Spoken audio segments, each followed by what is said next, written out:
University of Chicago actually did most of our outreach over the last month and helped pass out over 2,000 flyers to individuals in Woodlawn. They also helped us sort donations for our thrift store. That's kind of our newest upcoming initiative later this fall. When we were helping out with Y-Vibe, the after-school program at Living Hope Church, it was just really sweet to get to spend time with the kids. We were only here 5 days, but in those 5 days, we put in so much work that you can walk around and concretely see the work that we've done.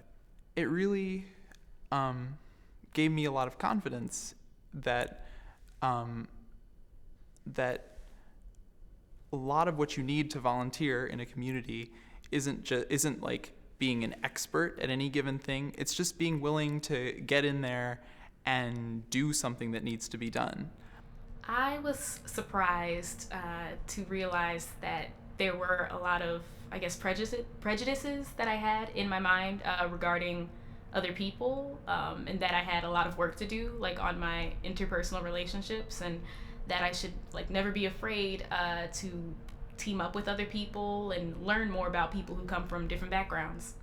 I think the benefit of a program like the Alternative Spring Break is that it connects students who may not generally be in Woodlawn or attending a church or partner with a service agency, and realizing that we have a real kindred spirit sometimes, and it's just a few blocks away that we need to travel to unite in our purpose and both learn together from the community and also serve the community.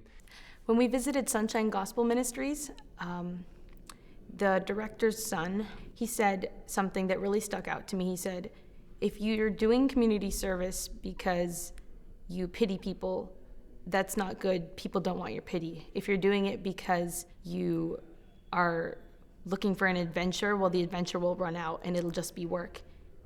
But if you do it because you love people, then that's what'll keep you going. I would love to keep having the kinds of conversations I had with community members. I'm a producer of The Quad, which is a podcast on the UChicago campus. We interview a lot of UChicago people and professors and students. I would love to expand that. So I'm the vice president of the Organization of Black Students, and one of the things we were going to be doing this year is engaging a lot more with Woodlawn through different projects that I've gotten to know through this program, such as there are a lot of community gardens which exist, so we're going to be engaging with those on different weekends.